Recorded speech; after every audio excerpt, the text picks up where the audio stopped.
ও doctor, ও doctor, ও doctor, ও doctor. হাসপাতালের বেডে শুয়ে আছেন রোগী আর ডাক্তার ব্যস্ত চিকিৎসা সেবা প্রদানে। হাসপাতালে এমন দৃশ্যই চিরচেনা, এমন দৃশ্যই স্বাভাবিক। কিন্তু কেমন হবে যদি আপনি কোনো হাসপাতালে গিয়ে দেখেন বিছানায় শুয়ে থাকা রোগীর সঙ্গে তুমুল মারামারিতে জড়িয়েছেন একজন চিকিৎসক? এমনই এক ভিডিও সম্প্রতি ছড়িয়ে পড়েছে সামাজিক মাধ্যমে, যা দেখে হতবাক নেটিজেনরা।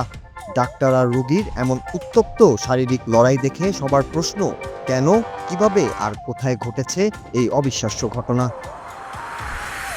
ভাইরাল হওয়া সেই ভিডিওতে দেখা যায় হাসপাতালের বেডে শুয়ে থাকা অবস্থাতেই ডাক্তারকে একের পর এক লাথি মেরে যাচ্ছেন চিকিৎসা নিতে আসা ওই যুবক। আর ডাক্তার রোগীর অসুস্থতাকে তোয়াক্কা না করে এলোপাথারি মারতে শুরু করেন ওই রোগীকে। এই নিয়ে পুরো হাসপাতালের সৃষ্টি হয় উত্তেজনা। এক পর্যায়ে সেই যুবককে একের পর এক ঘুষি মেরে কুপকাত করে ফেলেন ওই তরুণ ডাক্তার।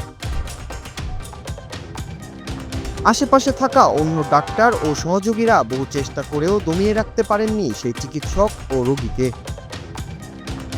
দুজনেই দুজনের সাথে চরম আক্রমণাত্মক আচরণ করছিলেন।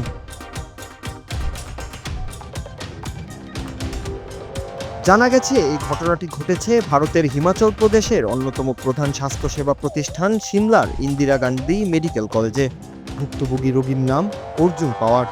তিনি এন্ডোস্কোপি করানোর জন্য আইজিএমসিতে গিয়েছিলেন। অভিযোগ অনুযায়ী পরীক্ষার পর তার শ্বাসকষ্ট শুরু হলে তিনি সুস্থ হওয়ার জন্য অন্য একটি ওয়ার্ডের বিছানায় গিয়ে শুয়ে পড়েন।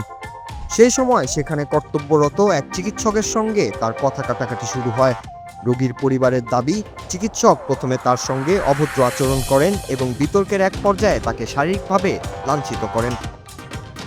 সামাজিক যোগাযোগ মাধ্যমে ভাইরাল হওয়া এই ঘটনাটি ব্যাপক জনরোষের সৃষ্টি করেছে এবং সরকারি হাসপাতালগুলোতে রোগীর নিরাপত্তা ও দায়বদ্ধতা নিয়ে গুরুতর প্রশ্ন তুলছে। সাধারণ মানুষ এই ঘটনায় তীব্র ক্ষোভ প্রকাশ করেছেন এবং কর্তৃপক্ষের হস্তক্ষেপ কামনা করেছেন।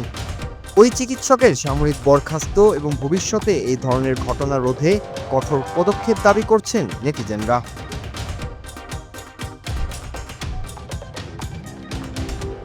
নূর Raju, Bangla TV, news desk.